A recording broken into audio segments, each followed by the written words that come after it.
Good morning, everyone, and welcome to this academic session on integrating virtual community services learning into higher education curricula. My aim today is to explore virtual community service learning on a VCSL through a pedagogical, technological, and physiological lens, examining how digital environments can expand, enhance, democratize community, engage learning. Virtual CSS represents a paradigm shift in higher education. It transforms traditional service learning into a flexible, borderless, technology enabled experience that allows students to meaningfully contribute to social challenges regardless of physical location. Throughout this lecture, we will analyze what VCSL is, how it operates, its pedagogical foundations, the role of stakeholders, models of implementation, actual university cases, benefits, challenges, and future trajectories. Virtual community service learning is an educational approach that merges academic objectives with digitally mediated community engagement. Where traditional CSL requires physical presence, virtual CSS leverages digital tools, video conferencing, collaborative platforms, online content creation to deliver meaningful community service remotely. What is essentially to emphasize is that virtual CSL is not diluted version of traditional CSL. Rather, it's an expansion. It allows students to apply theoretical knowledge in authentic social contexts without geographical limitations, enabling international collaborations, flexible participation, and global citizenship. Let me illustrate with an example. During the pandemic, many universities shifted community service learning online. What emerged was surprising. Students were able to tutor children in rural areas, digital design health campaigns for NGOs abroad, and collaborative with global partners, all without leaving their homes. This experience showed institutions that online service can still generate emotional connection, cognitive challenge, and social impact. Thus, virtual CSL becomes a legitimate pedagogical model that integrates experiential learning and civil engagement into the digital sphere. Traditionally, community service learning is grounded in face to face engagement, visiting community organizations, assisting on site programs, and interacting physically with participants. Virtual CSL diverges in modality but not in purpose. The key differences include location and accessibility. Traditional CSL in geographical constraint, while virtual CSL expands participation globally. Flexibility. Without CSL accommodate students with work commitments, disabilities, caregiving duties, or those living far from campus. Costs and logistics. Transportation, scheduling, and physical resources are reduced in virtual CSL frameworks. Scale. Without environments allow groups of students to collaborate simultaneously with NGOs. A concrete example can clarify this distinction. In the Netherlands, Vrije Universiteit Amsterdam implemented virtual CSL with over 100 students working remotely with NGOs. The scalability of the online format allowed widespread engagement that would be impossible in physical setting due to special constraints and supervision limits. Thus, while the modalities differ, both from seek to cultivate civic responsibilities applied without learning the social impact. Virtual CSL is not simply a temporary adaptation, but is a response to structural global shifts in higher education. First, the digital transformation of universities has accelerated dramatically learning management systems, cloud platforms, and hybrid pedagogies have become institutional norms. Second, student demographics are increasingly diverse, requiring flexible modes of engagement that accommodate non traditional learners. Third, social challenges from public health crisis to climate change demand cross border collaboration. Virtual CSL creates opportunities for students to work with NGOs internationally, engaging in multiple interdisciplinary problem solving. Fourth, the pandemic revealed that meaningful engagement does not require physical presence. Instead, it requires intention, structure, and reflective integration. Therefore, virtual CSL aligns with the educational needs and global realities of contemporary higher education. Technology is not merely a delivery system, but it is the infrastructure that shapes the learning experience in virtual CSL. Learning management systems (LMS) supports coordination, assessment, community, and scaffolding on project expectations. For instance, LMS tools allow instructors to organize weekly tasks, monitor students' progress, collect reflections, and maintain structured dialogue with the community partners.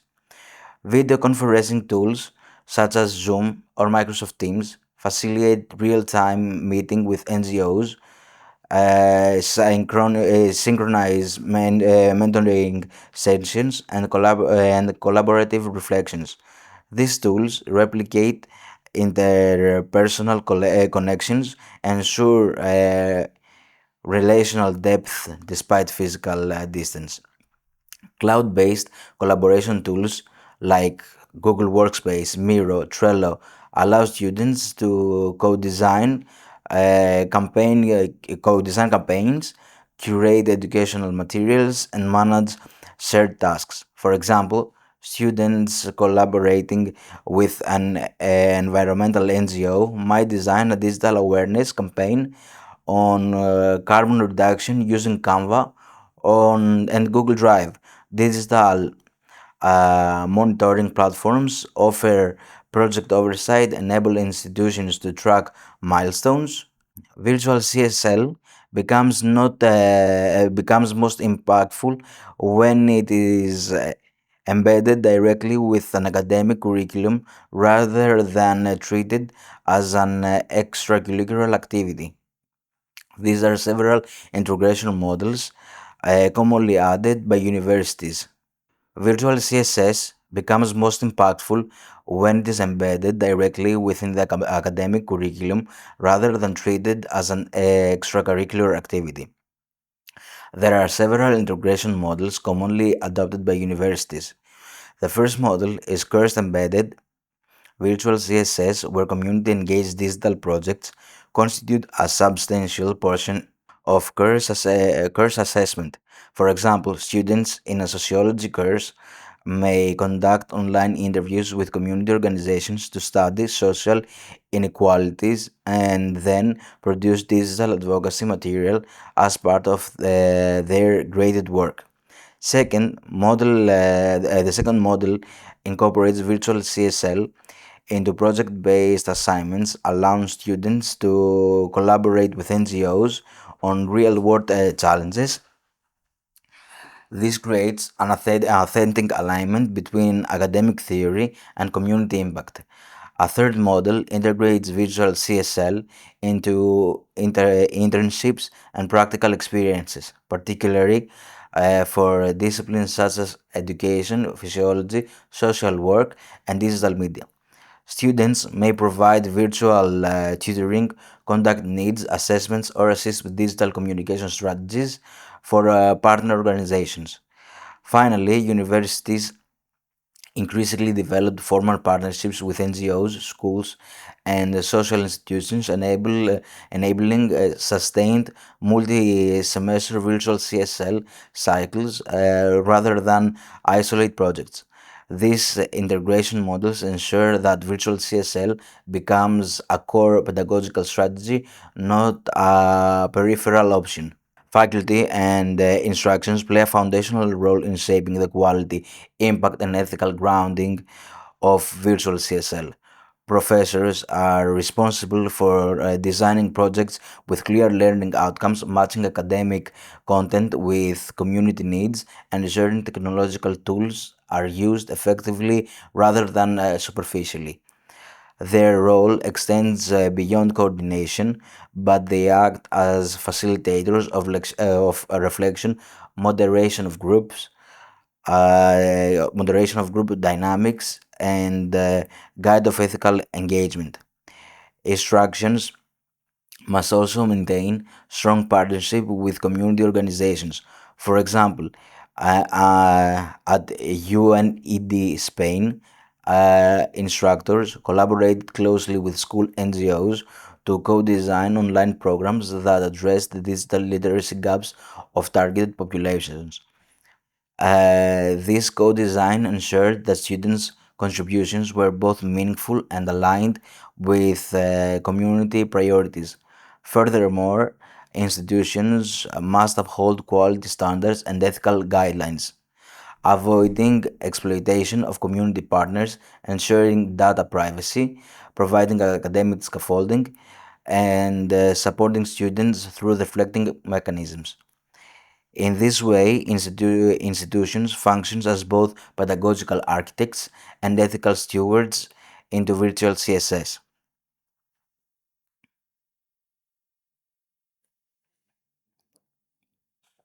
Students occupy an active participatory role in virtual CSL, unlike passive learning environments.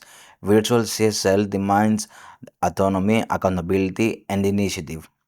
Students must communicate consistently with community partners, collaborate within digital terms, and apply academic knowledge to real problems.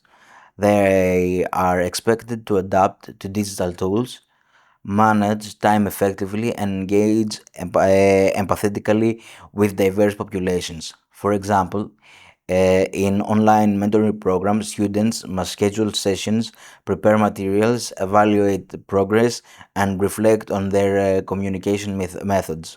In digital advocatory campaigns, students curate content, analyze social data, and engage in public awareness strategies.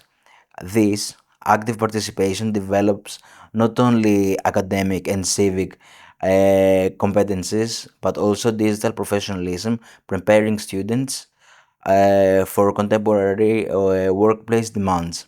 Thus, the role of students in virtual CSL is both operational and developmental, but they are co-creators of social value. Virtual CSL supports a wide spectrum of digital communities engagement activities.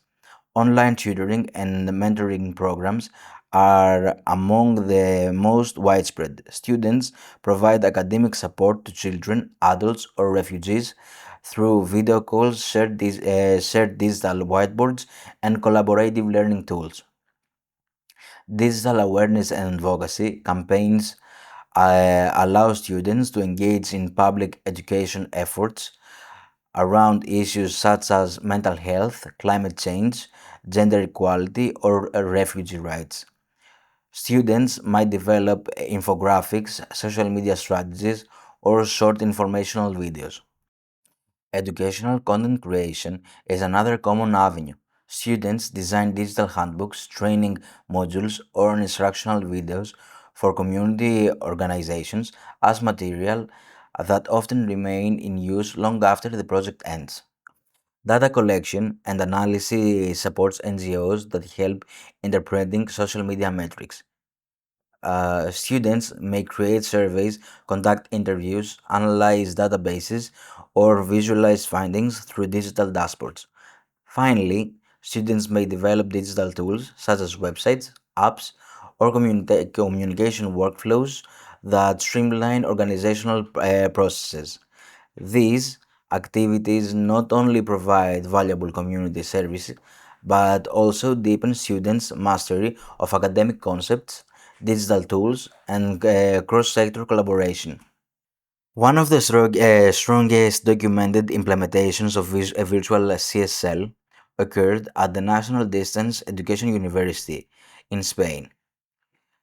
UND, as a distance learning institution, had already cultivated a digitally mature environment before transitioning heavily into virtual CSL.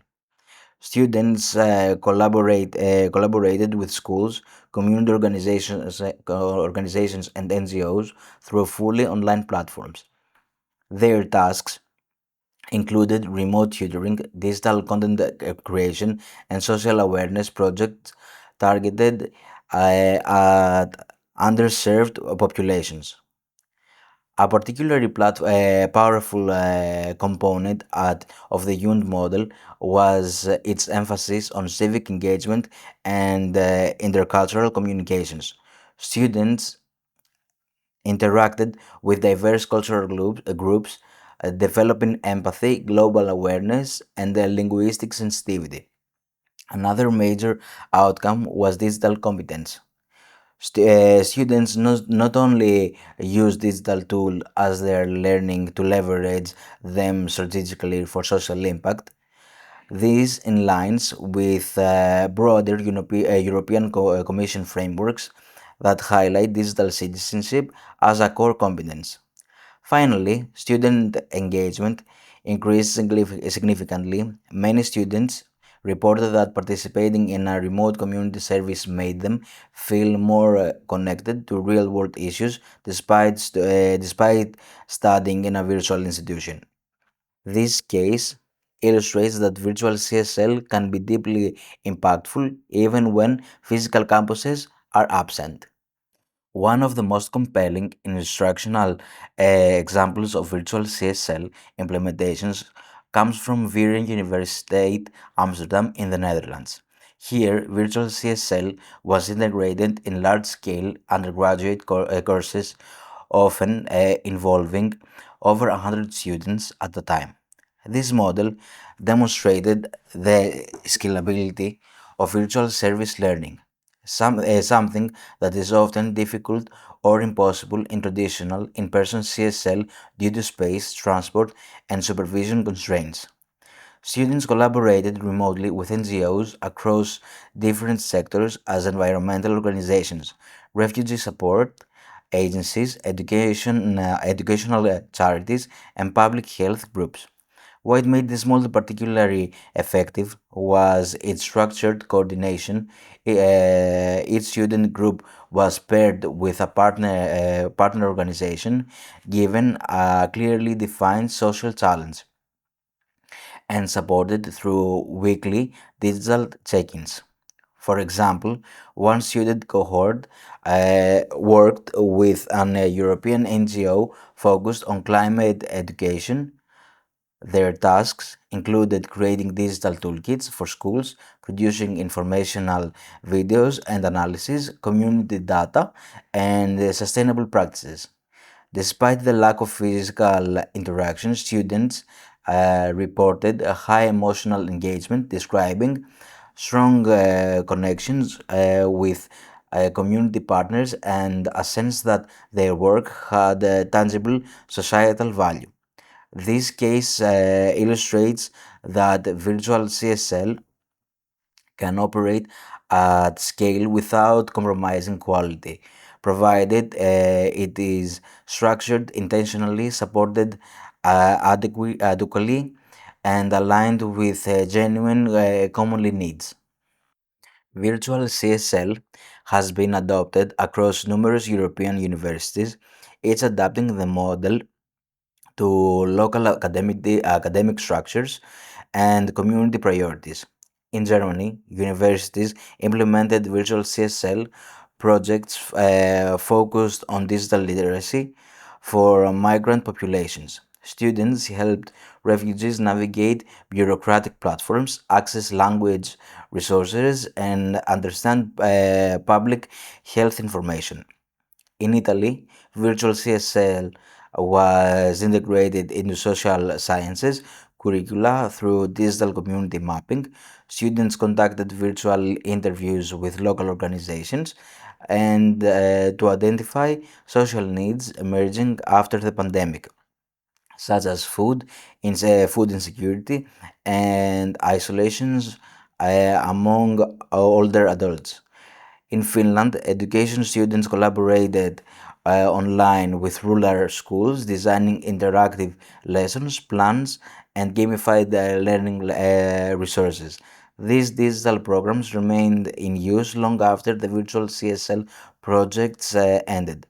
In Portugal, psychology students worked with NGOs to produce mental health awareness campaigns, utilizing multimedia platforms to reach communities facing barriers to in person services. Across these cases, common themes emerge: the role of technology as an enabler to social participation, the possibility of cross cultural collaboration, and the expansion of academic work into real world digital impact. The European examples collectively illustrate that a virtual CSL is adaptive, scalable, and pedagogically versatile. Virtual CSL offers a wide range of pedagogical, physiological, and instructional benefits. Pedagogically, virtual CSL fosters active learning, knowledge application, and interdisciplinary thinking. Students must integrate theory with practice in a digital environment, which demands higher order cognitive processing. Psychologically, virtual CSL enhances emotional intelligence, empathy, and reflective capacity.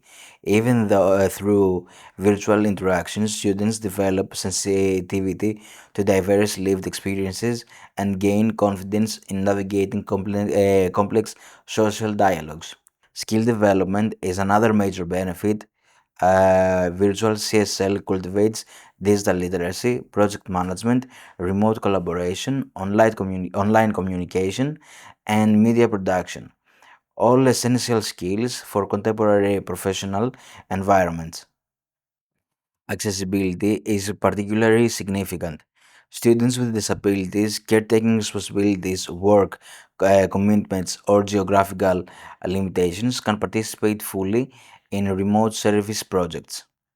Institutionally, virtual CSL increases scalability, reduces logistical constraints, and expands the university's reach to global partners. Let me offer a concrete example. At several universities, students supporting NGOs with digital campaigns reported gaining not only technical skills in platforms like Canva and social analytics, but also deeper understanding of how messaging influences public well being.